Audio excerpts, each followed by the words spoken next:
Greenland का नाम सुनते ही दिमाग में क्या आता है? शायद चारों तरफ बस बर्फ ही बर्फ, एक सफेद चादर।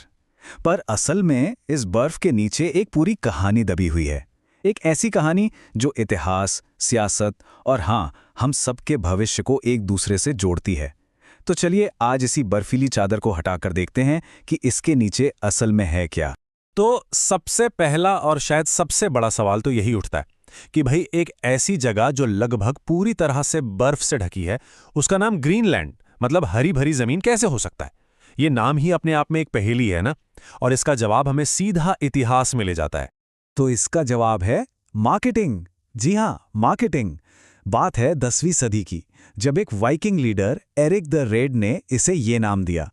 ये उस जमाने की एक कमाल की मार्केटिंग स्ट्रैटेजी थी। सोच ये थी कि इतना अच्छा, इतना लुभावना नाम सुनकर लोग यहाँ बसने के लिए खींचे चले आएंगे। मतलब ये एक ऐसा नाम था जो हकीकत से ज्यादा एक उम्मीद पर टिका। तो ये नाम तो हुआ एक तरह का मार्केटिंग स्टंट। अब जरा देखते हैं कि ग्रीनलैंड की असलियत क्या है, जो इसके नाम से कहना चाहिए बिल्कुल उल्टी है। सबसे पहले तो इसके साइज की बात करते हैं। ग्रीनलैंड दुनिया का सबसे बड़ा आइलैंड है। इसका एरिया 21 लाख स्क्वायर किलोमीटर से भी ज्यादा है। सोचिए जरा, ये इतना बड़ा है कि अंदाजा लगाना भी मुश्किल हो जाता है। और इस इतनी बड़ी जमीन का लगभग 80% हिस्सा एक मोटी बर्फ की चादर, जिसे आइस शीट कहते हैं, उससे ढका हुआ है। तो मतलब जिसे हम ग्रीनलैंड बुला रहे हैं, वो असल में एक वाइट लैंड है। और पता है, यही कॉन्ट्रडिक्शन, यही विरोधाभास ग्रीनलैंड की पूरी कहानी की जड़ है। पर यह कहानी सिर्फ बर्फ और जमीन की नहीं है। इस मुश्किल बर्फीली दुनिया में हजारों सालों से इंसानों ने जिंदगी बसाई है, उसमें रंग भरे हैं। यहाँ एक बहुत गहरा इतिहास भी है और आज का एक जीता जागता मजबूत समाज भी। यहाँ इंसानों के बसने की कहानी कोई 100-200 साल पुरानी नहीं, बल्कि 4,500 साल पुरानी है। तब जब इनुइट लोगों के पूर्वज यहाँ आए थे, उसके बाद वाइकिंग्स आए, फिर धीरे धीरे डेनमार्क का असर बढ़ा और फिर एक लंबे सफर के बाद साल 2009 में जाकर ग्रीनलैंड को सेल्फ गवर्नमेंट मिली, यानी अपने फैसले खुद लेने का अधिकार। आज की तारीख में यहाँ करीब 56,000 लोग रहते हैं, जिनमें से ज्यादातर इनुइट हैं। इनकी एक अपनी अलग भाषा है, ग्रीनलैंडिक, और इनकी संस्कृति की जड़ें शिकार, मछली पकड़ने और सदियों पुरानी लोक कथाओं से जुड़ी हैं। सच कहें तो यही लोग इस विशाल बर्फीली जमीन का धड़कता हुआ दिल हैं। अच्छा, तो ये तो बात हो गई यहाँ के लोगों की। पर सवाल यह है कि आज अचानक दुनिया की बड़ी बड़ी शक्तियां ग्रीनलैंड में इतना इंटरेस्ट क्यों ले रही हैं? और इसका जवाब एक बार फिर इसी बर्फ के नीचे दबा हुआ है। ऐसा माना जाता है कि ग्रीनलैंड की जमीन के नीचे मिनरल्स और एनर्जी का एक बहुत बड़ा खजाना है। सोचिए, यूरेनियम, सोना, लोहा, तेल, गैस और इन सबसे बढ़कर रेयर अर्थ मिनरल्स, जो आज की हमारी टेक्नोलॉजी के लिए कितने जरूरी हैं, ये हम सब जानते हैं। बस यही छिपा हुआ खजाना है जो दुनिया भर की नजरों को अपनी तरफ खींच रहा है। और बस यहीं आकर मामला थोड़ा कॉम्प्लिकेटेड हो जाता है।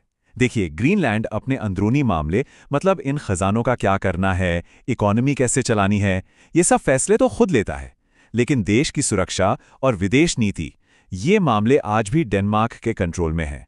और यही इक्वेशन है जो पूरी आज़ादी की चाहत और आर्थिक हकीकत के बीच एक बड़ी खींचतान पैदा करता है। और इन्हीं सब वजहों से आर्कटिक आज एक ग्लोबल चेसबोर्ड बन गया है। अमेरिका हो, चीन हो या रूस, हर कोई ग्रीनलैंड में अपना असर बढ़ाना चाहता है। क्यों? क्योंकि इसकी लोकेशन बहुत स्ट्रेटेजिक है, इसका मिलिट्री महत्व है, और हाँ, पिघलती बर्फ की वजह से जो नए समुद्री रास्ते खुल रहे हैं, वो भी एक बड़ी वजह। लेकिन रुकिए, ग्रीनलैंड की कहानी सिर्फ खजाने या सियासत तक ही सीमित नहीं है। इसका सबसे बड़ा और शायद सबसे जरूरी रोल तो ग्लोबल क्लाइमेट क्राइसिस के मंच पर है। अब इसे समझने के लिए पहले ये जानना जरूरी है कि ये आइस शीट आखिर होती क्या है। आसान शब्दों में कहें तो ये जमीन के एक बहुत बड़े हिस्से पर जमी हुई बर्फ की एक परमानेंट और बहुत मोटी परत है। और ग्रीनलैंड की आइस शीट दुनिया की दूसरी सबसे बड़ी आइस शीट है। अब जरा एक नंबर पे ध्यान दीजिए, एक बहुत जरूरी नंबर। अगर, सिर्फ अगर, ग्रीनलैंड की ये पूरी की पूरी आइस शीट पिघल जाए तो दुनिया भर में समुद्र का लेवल 7 मीटर, जी हाँ 7 मीटर, यानी करीब 23 फीट तक बढ़ जाएगा। यह नंबर दुनिया के हर तटीय शहर के लिए एक खतरे की घंटी है, एक बहुत बड़ी खतरे की घंटी। और ये हो कैसे रहा है? इसकी प्रोसेस बहुत सीधी सी है। पूरी दुनिया का तापमान बढ़ रहा है, इसकी वजह से ग्रीनलैंड की बर्फ बहुत तेजी से पिघल रही है। ये पिघला हुआ पानी सीधा समंदर में जाता है और समंदर का लेवल ऊपर उठ जाता है, जिससे दुनिया भर में जो भी कोस्टल एरिया हैं, जो भी शहर समंदर किनारे बसे हैं, उन पर खतरा बढ़ जाता है। सीधी सी बात है, जो ग्रीनलैंड में हो रहा है वो सिर्फ ग्रीनलैंड तक नहीं रहता, उसका असर पूरी दुनिया पर पड़ता है।